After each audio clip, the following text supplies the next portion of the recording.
Хөтөлбөрийг анхааруулж хамт удагчтай авахынд баярлалаа. Бид хөтөлбөрөө зочны цагаар үргэлжлүүлж байна. Энэ удаад бид эдийн засагч де факто жаргал сайхны студид урьсан. Урилгыг хүлээн авч хүрэлцээрсэн танд их баярлалаа. Тэгээ таныг бас ярилцлаганд урьдаг шалтгаан маань сүүлийн үед таны бас бичиж байгаа нийтлэл бол их анхаарал татчих байна л да. Яа тэгвэл бид өнөөдөр эдийн засгийн хүнд байдал байна уу гэвэл байгаа. А гэхдээ бид оншоо зүв осноо гэдэг зүйлийг би танаас асуумаар байна л да.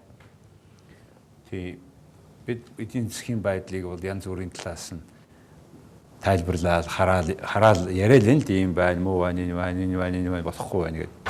Тэгээ асуудал нь ягаад ийм байгаа юм бэ гэдгийг тодруулж мэдэж тэгээд дахиж давтагдахгүй байлгах, засах ийм арга хэмжээ авахын тулд бид нэлээд эдийн засгийн өнөөдрийн хямрал хүндрэлтэй байдал юунаас эхэлтэй вэ гэдгийг сайн мэдэх ёстой гэж боддог.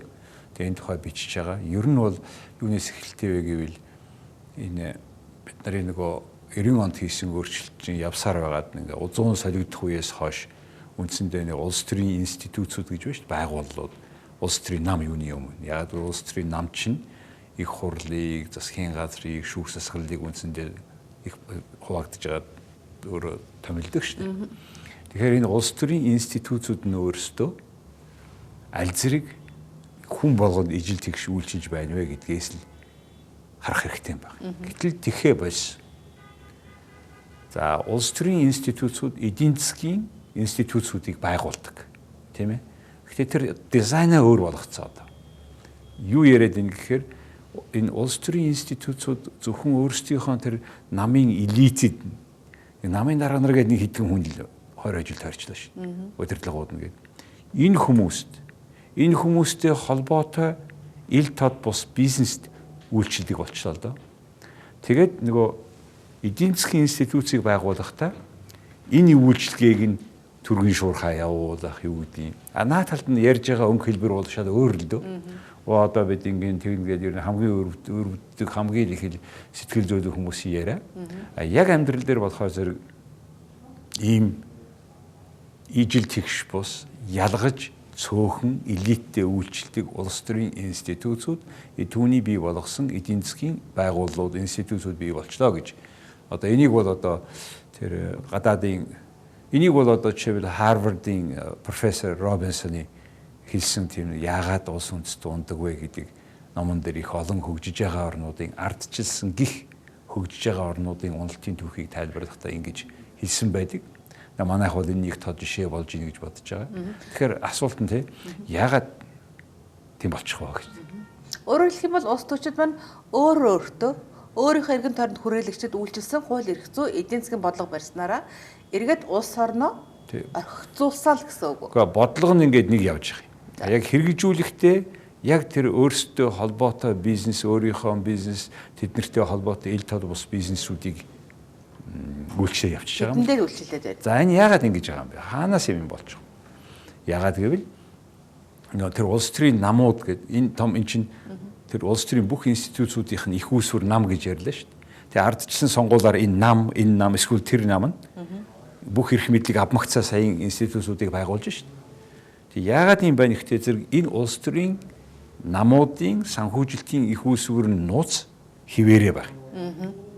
Одоо өнөөдөр бол ингээд олон нам бий болсон, асаасан алга болсон, ингээд үндсэндээ хоёр том нам Монгол улсын төрийн эрх мэдлийг ээлжилж юм уу, дангаараа юм уу эвсэж бариад шүү дээ. Энэ хоёр улс төрийн институт маань өөрсдөө санхүүжилтийнх нь их үүсвэрийг дараагаас нь өөрхөн мэдэхгүй л хамаг асуудал байна.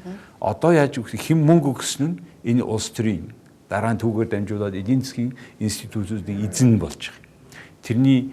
Тэрний гэдэг маань төсвийн хөрөнгө. Дараа нь бидний нэрээр авсан гадаадд бонд гаргаад авчихсан тэр зээлийн хөрөнгө. Энэ хөрөнгийг захиран зарцуулдаг эрхийг хуваагаад авчиж байгаа.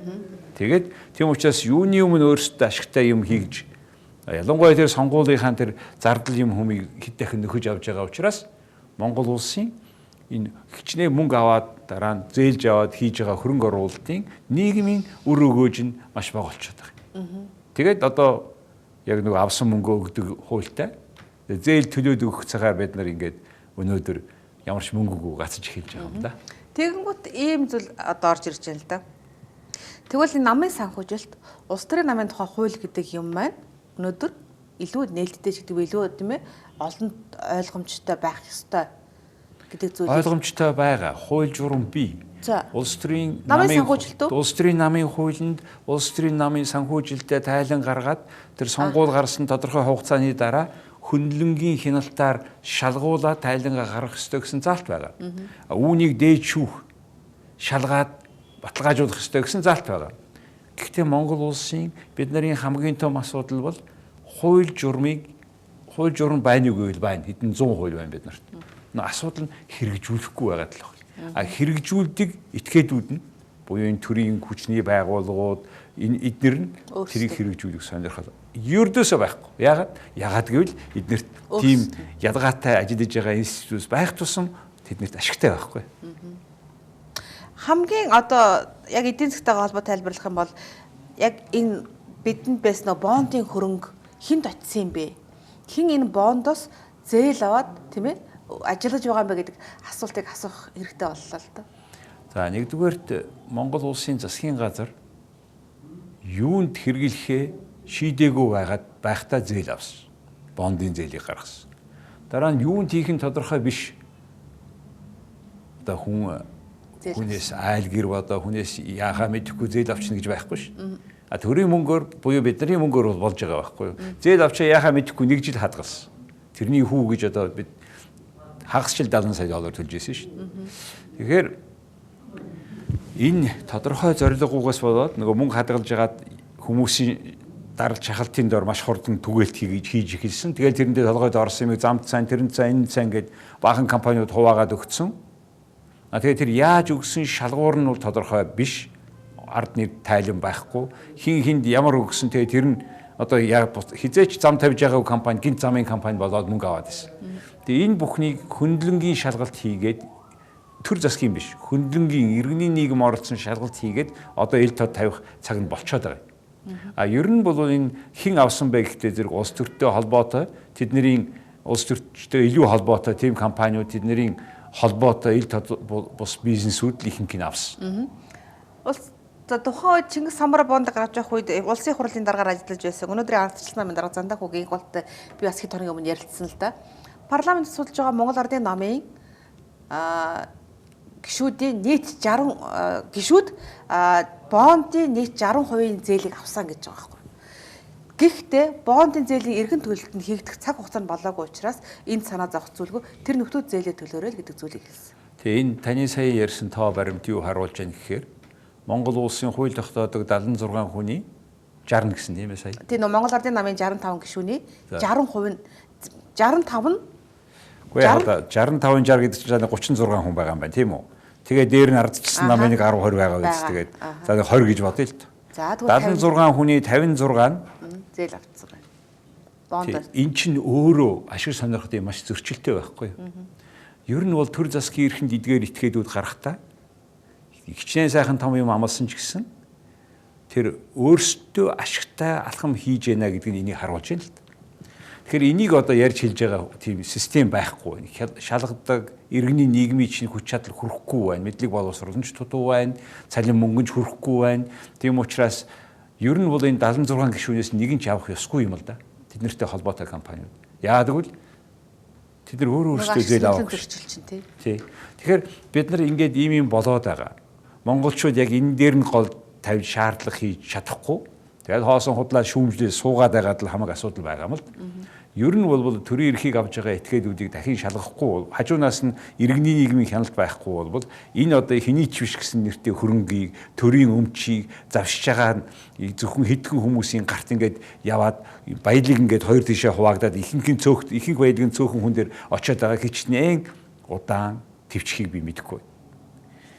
Инхийн тулд энэ хүмүүсээс бид ийм байдлаа би зогсоохын тулд энийг бүхнийг шалгах хэрэгтэй, ил тод болгох хэрэгтэй. Энэ нийтийн хөрөнгийг шамшигдуулсан этгээдүүдийг ялангуяа тэр ялангуяа их хурлын албан тушаалтай байсан хүмүүс хэрвээ энэ зээлийг төлж чадахгүй янз бүрийн шалтгаан одоо гарах юм бол нэгдүгээр хариуцлах хүлээх хэрэгтэй. Хоёрдугаарт авчихсан тэр мөнгөө яаж хэрглэж явааг нь одоо ханихгүй бол их болдын хэлснээр тэгээд яах юм? Төлөхгүй болохоор нь яах юм? Жишээлбэл яах юм? Яахчгүй л байхгүй юу? Нарийн өнгөрөх байхгүй. Монгол улсын бүх энэтэй холбоотой мөнгө хөрөнгөтэй холбоотой бүх том хэрэгүүд энэ дөрвөн хүчний байгууллагын хооронд цамхраад тараад сүлдээ ер нь гэмт хэрэг хийсэн хүн нь байхгүй болчдөг байхгүй. Нөгөө агуулга нь байхгүй, зүйл нь байхгүй. Тэгээд нөгөө чинь баахан шуугж ягаал цамхраад алга болдог. Нөгөө хугацаа хөөхөлц хугацаанд дуусчих. Тийм. Яагаад гэвэл энэ төрийн эрхийг энэ олон жил барьсан энэ хүмүүс чинь цөөхөн хүмүүс байгаа шүү. Харилцсан бие биенээ барьцаалаад барьцсан. Учираас хинж хаашааж хөдөлж чадахгүй тийм улс оронд яг ийм улс төрийнхаа бүтцээс болоод ийм үйлдэлээс болоод Монгол улсын эдийн засгийн хямрал тасрахгүй үргэлжилж байгаамаа. Дефолт зарлах юм бол бид бас олон улсад бас өршөөгдөөд бас зээлийн хөнгөлөлтөө авах тэр боломжийг нээн гэдэг. Гэтэл дефолтоо зарлах болоогүй зарлах юм бол улам эрсдлийг авчирна гэж ингээд яриад байна л да. Бид одоо яах ёстой? Бид дотооддоо өөрсдөө хяналтаа тавьж чадахгүй байгаа улс чинь ер нь яах ёстой бол? Гэхдээ дефолтыг зарлахаар өршөөгдөн гэдэг энэ ямар хэний үг юм мэдэхгүй байна. Нэдэд юмтай хүний сумтай хүний ажил байх. Яалаа гэж өршөөх юм. Тухайн орны төрийн удирдлагууд нь ард түмнийхээ өмнөөс нэр зээлийг аваад өөрсдөө хувааж идээд бултаад алга болчихсоо гэж өршөөх юм уу? Хизээш тийм юм байхгүй. Аргентин улс 2000 онд яг дефолт зарласан 16 жилийн дараа гадаадаас гадаадаас зээл авч чадахгүй, тэрийгэ төлж чадахгүй, өдий болтол хувийн секторууд нь эдийн засаг нь одоо бараг дампуураа суугаад байгаа байхгүй юу? Энийг бол гаргаж байгаа хүмүүс хариуцлагагүй байж байна. Дефолт харин хүссэн хүсээгүй дефолт ч өөрөө бий болчдөг байхгүй хэрвээ төлж чадахгүй бол. Дефолт гэж юу вэ гэхээр тухайн улс одоо жишээлбэл 2010 одоо 17 оны 12 сарын бид нар Чингис Бондын 500 саяыг хөд дуусгах ёстой яг 5 жил нь болж байгаа юм л да. Гэтэл тэрийг 18 оны 1 сар төлөхөөр анх хийсэн юм байлаа л да нэг 60 сараар биш 62 сараар ч юм уу хийсэн юм байлаа. Тэр 62 сар болох буюу 2018 оны 1 байнууд сард нөгөөдөг чинь Монгол улс 500 сая долларыг өгөөд хүүгээ өгөөл дууссан байхгүй юм бол тэгээд автоматар дефолт өөрөө зарлагдчихж байгаа. Тэглээгээд яг үгээр Монгол улсын хувийн компаниуд гадаадаас зээл авах боломжгүй. Ягаад гэвэл утасны хулс чинь дампуурсан байхад та ягаад юу яриад байгаа дотор нь байгаа та гэдэг. Ингээд зээл өгдөг байхгүй. Энэ юу гэсэн үг? Эдийн засгийг хөдөлгөх хүч нь хувийн салбар. Төрийнх биш. Төрийнх гэж андуурч байгаа хүмүүс дандаа тэр ууж идэж байгаа дээр оролцож байгаа хүмүүс нь байхгүй. Тэрнээс нь ашигладаг, завшигдаг, тэрнээс тийж хамааралтай хүмүүс. Тэгж төрийн тэр хэрэг төрөөс тэр мөнгийг тийм маягаар зарцуулахыг тийм дэмжиж байгаа тэр хүмүүс нь болохоор хувийн секторыг итгэхгүй байгаа. Ер нь бол эдийн засгийг хөгжүүлэх, ажлын байр бий болгох энэ бүх гол ажил хувийн салбарын ажил. Хувийн салбарыг хувь журмынхаа дагуу ажилуулад тэрийг хянаад төр засгийн нэрээр нөгөө ил тод бус тэр бизнес чинь оролцоод хутгалтаад энэ чөлөө төрсөлдөөнийг хагаад байх ёсгүй. Би нэг зүйлийг тодруулбар байна л да. Өчигдөр бас Монгол банкнаас мэдээлэл хийгээд за чинь хөгжлийн банкны бондын эргэн төлөлтөнд тийм ээ зээлийн хүүн дээр Монгол банк болон засгийн газар оролцъё гэдэг оролцох боломжтой гэдэг зүйлийг хэллээ л дээ. Тэгэхээр энэ нь ер нь юу харуулдаг байгаа юм бол? Хөгжлийн банкны 580 сая долларыг 3 сар төлөх ёстой. Яагаад төлөх ёстой вэ гэхээр хөгжлийн банкны өөрийнх нь хөгжлөөс нөгөө өгсөн мөнгнөөс уг нь төлөвлөх ёстой л. Гэтэл тэрийг төлж чадахгүй бол Монгол улсын засгийн газар баталгаа өгсөн учраас Монгол улсын засгийн газар төлөх ёстой. Энэнд Монгол банк оролцох ёсгүй. Монгол банк засгийн газраас хараат бус байх ёстой. Засгийн газартайгаа хувилдаж ягаад янз бүрийн их мөнгө гаргаад байсан учраас бид ийм байдалд байгаа шүү. Тийм учраас өнөөдөр ингээд бүр долларын интервенцийг зогсоох ёстой шүү. Яг тэгвэл зогсоох нэрийдлэр 100 сая доллараар бид үрсээр байгаад улсын чинь нөөц нь байхгүй болчихлоо шүү. Одоо хасах явж. Тэгэхээр ер нь бол зах зээл өөрөө зохицуулах учиртай. Тэгээд нэг өсөөд өөрөөсөө буурна. Буурахтаа бол ахиж өсөөд байхгүйгээр буурна. Ягаад гэвэл хуурамч тоглогч нарыг ашиг олж байгаа спекулятивны энэ ашиг богино хугацаанд олох гэсэн хүмүүсийн тоглоомыг зогсоочж байгаа. Зах зээл өөрөө тодорхой хүлээлттэй тэр хүлээлт нь жам ёсороо болдог байх хэрэгтэй болохоос биш. Энэ хоёр нөхөр ярьж байгаа 100 сая доллар зараад энэ бол хуурамч зогсоолт. Энэ бас магадгүй бүр дараагийн эрсдлийг авчрах уу? Нэгдүгээр эрсдэл авчирсан байгаа. Хоёрдугаар эрсдэл Монгол банк засгийн газрын үнд цаасыг банкудаараа дамжуул зарахыг зогсоох хэрэгтэй бүр. Ягаад гэвэл одоо засгийн газар мөнгө олохгүй болохоор зэрэг л дотоодоос зээл аваад бүр 17.6% хүүтэй засгийн газар мөнгө зээлээд байхдаа яадаг юм бэ? Дотоод банкудаас. Банкуд чинь цаашаа 16%-аар хүмүүс зээл өгдөг, за 20 хүргэдэг. Гэтэ зардал нь их, ажилтнаа их учраас нэг тэр 17%-ийг бол Монгол улсын засгийн газраас ямар ч өгдөггүйгээр аваа сууж байгаа байхгүй юу? Тийм учраас Монгол банк, Төв банк, арилжааны банкуудыг засгийн газрын үн цаас авахыг зогсоох хэрэгтэй. Засгийн газрын үнд цаасыг арилжааны одоо энэ хөрөнгийн биржээр дамжуулаад чөлөөт үнээр зарах хэрэгтэй. Уучлаарай. Ер нь та тэр ярианы ихэнд басан сэдв бол эрх мэдэлтнүүдийн тэр гаргаж байгаа одоо хэтэрхий эрх мэдлийг, эдийн засгийн хэтэрхий эрх мэдэл дээр хэн ер нь хяналт авах ёстой? Яагаад би гэж хэлж байгаа нэг л нөгөө тэр бондын хөрөнгийн жижиг дунд үйлдвэрийн дэмжих төсөл дээр гэхэл өчнөө 100 саяар нь тийм ээ хүмүүст өгсөн байтал гэтэл жижиг дунд үйлдвэрд эрхлээгүй өнөөдөр хүрсэн ийм тохиолдол маш ихээр байгаа шүү дээ. Зөв асуулт.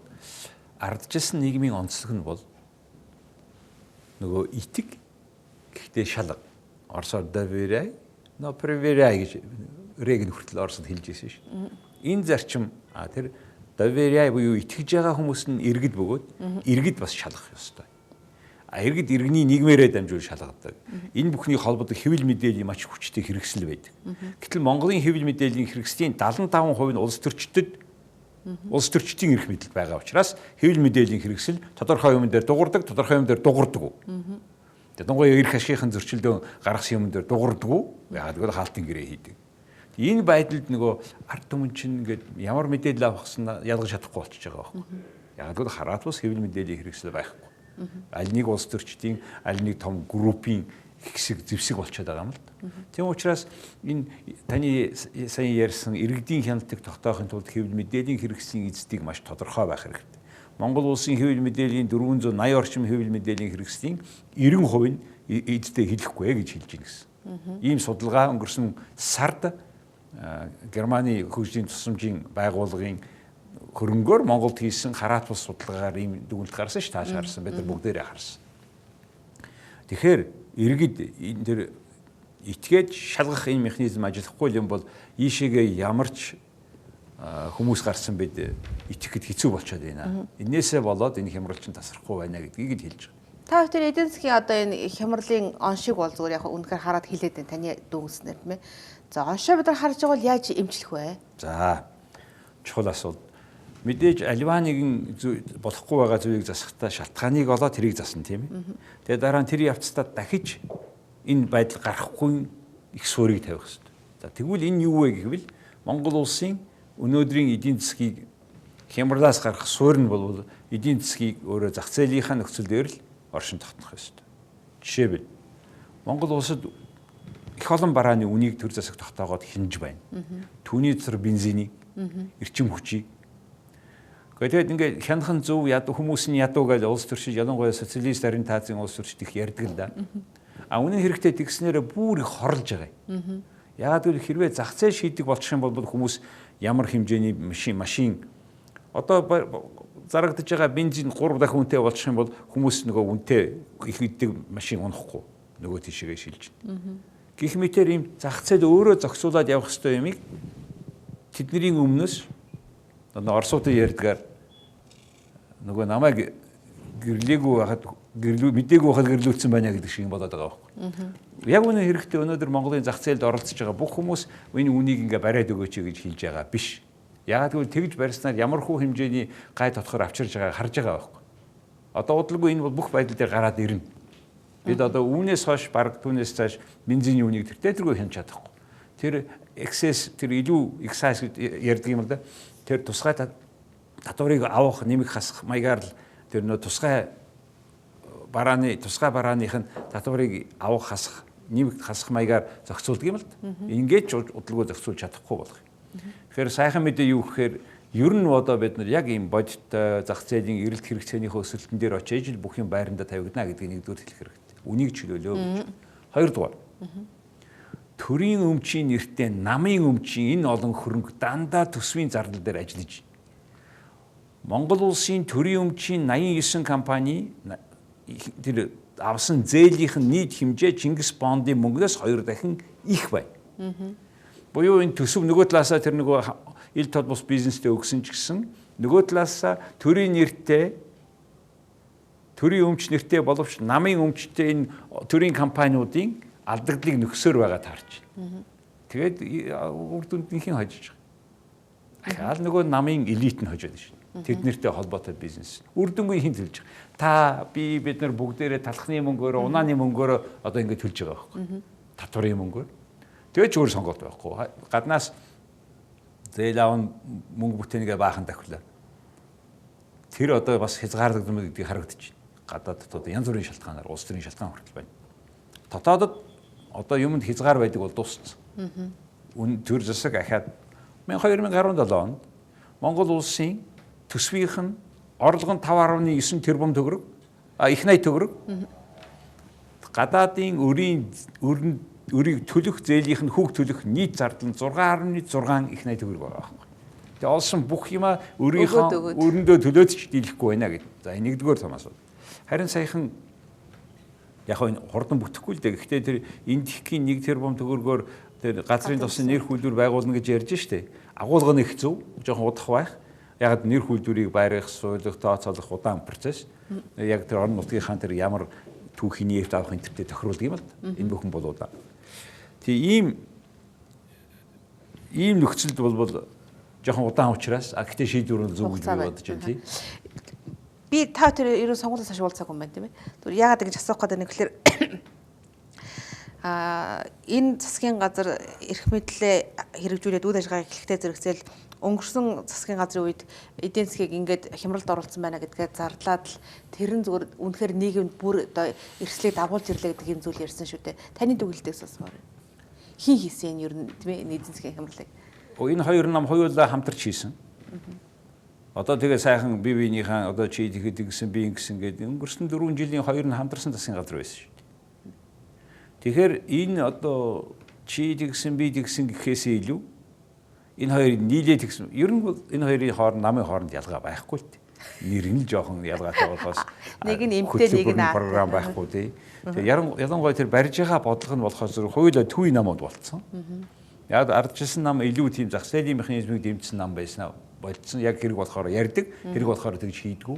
Энэ улс төрийн хоёр хүчний ялгааг бас тод болгохгүй болбол аль альнаас нь юу ч хүлээж авч мэдхээр болчиход байгаа. Аль нь ч юу ч хийж мэдэх этгээдүүд болчиход байгаа. Тэгээ цуг юм уу ээлжиж ингэж хийчихэд тэгээ сүүлд нь бие бинийгээ ягаад гэвэл нөгөө төрийн болон улс төрийн болон эдийн засгийн институт нь ялгаатай зөвхөн өөрсдийн элиттэй үйлчилж байгаа болохоор нөгөөдөл чинь шалтгаанаа танай элит манай элит гэж ярих гэдэг байгаа байхгүй юу? Бидний хувьд бол ямар ч шалгаа байхгүй шүү. Өстой нөгөө нэг фиадлаар солио гэдэг шиг юм байгаа байхгүй. Тэгэхээр энэ улс төрийн намууд өөрсдийнхөө мөнгө хөрөнгийг ил тод болгохгүйгээр энэ улс төрийн намын даргандар нь энэ тайланг тавихгүйгээр Монгол улс эдийн засгийн хямралаас гарахгүй маа гэдгийг л би хэлээд байгаа. Энийг тайланг тавихаар бол улс орн бол том мэдээ хүлээж авна. Үнэн зөвөөр нь авах юм бол тэгээд бид жоохон энэ бүх улс төрийн эдийн засгийн байгууллагуудыг хүн болгонд ижил тэгш үйлчлэлийг болгомоор байна.